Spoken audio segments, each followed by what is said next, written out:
दोस्त का भूत आधारताल। दोस्तों, यह कहानी आज से लगभग 40 साल पहले की है और यह कहानी एक सत्य घटना पर आधारित है। दो दोस्त थे।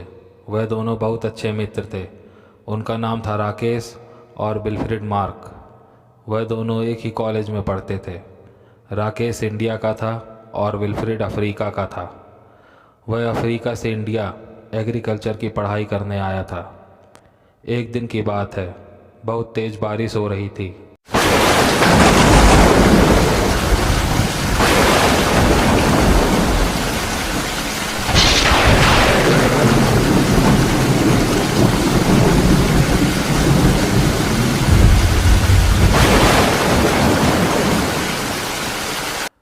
राकेश उस दिन कॉलेज नहीं गया था और उसका दोस्त विल्फ्रेड कॉलेज गया हुआ था। उस दिन की बारिश इतनी तेज़ हो रही थी कि रोड और नाले में अंतर समझ नहीं आ रहा था। विल्फ्रेड की कॉलेज से छुट्टी हो गई और वह रेनकोट पहनकर घर जाने के लिए निकला। पानी के ज़्यादा बहाव होने के कारण विल्फ्रेड को रोड और नाले में अंतर समझ नहीं आया और वह बेचारा नाले में गिर गया। नाला इतना उफान पर था, कम से कम वह 10 किलोमीटर बहता चला गया, जिसके कारण पानी में डूबने से विल्फ्रेड की मौत हो गई। अपने दोस्त की मौत की खबर सुनकर राकेश को बहुत दुख हुआ। उसी रोज़ राकेश अपने घर पर बैठा टीवी देख रहा था। तभी ज़ोरों से दरवाजे पे खटखट की आवाज़ आने लगी।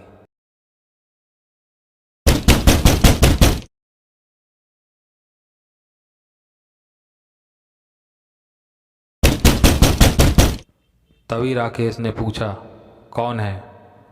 तब विल्फ्रेड की आवाज़ आई, मैं हूँ, ओपन द डोर। जो कि विल्फ्रेड मर चुका था। तभी राकेश ने अंदर से कहा, अब तो तुम हवा बन चुके हो, कहीं से भी आ जा सकते हो।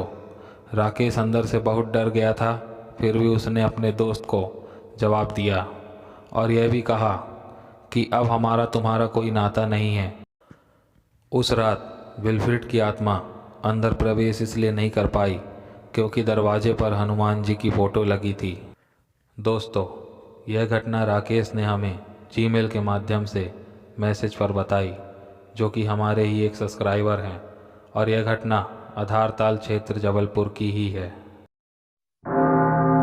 औरत की भटकती रूह भान तलैया। दोस्तों, यह घटना आज से लगभग 15 साल पहले की है। यह घटना भान तलैया की है। एक लड़की थी जिसका नाम सरिता था। जिस बाड़े में सरिता रहती थी उसी बाड़े में एक लड़का रहता था जिसका नाम विकास था।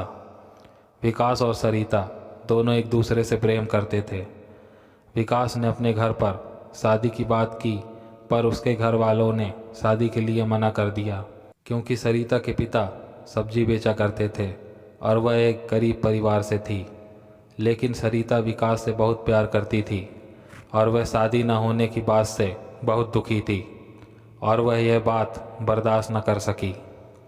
सरिता इस बात से इतनी दुखी थी कि उसने अपने आप को ख़त्म करने का फैसला कर लिया।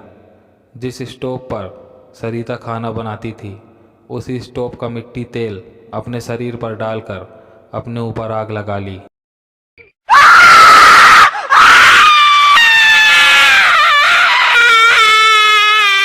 जब तक लोग उसे हॉस्पिटल ले जाते, सरिता की मौत हो चुकी थी।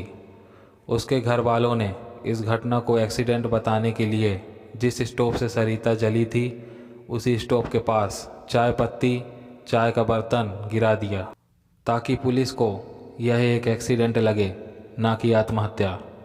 सरिता तो मर चुकी थी, लेकिन सरिता ने लोगों को डराना चालू कर दिया था। वहाँ के आने जाने वाले हर व्यक्ति ने सरिता को देखा था। कई लोगों ने दहशत में आकर घर से निकलना बंद कर दिया। कभी सरिता ठेले पर बैठी पैर हिलाती दिखती तो कभी किसी को पैर फंसाकर गिरा देती।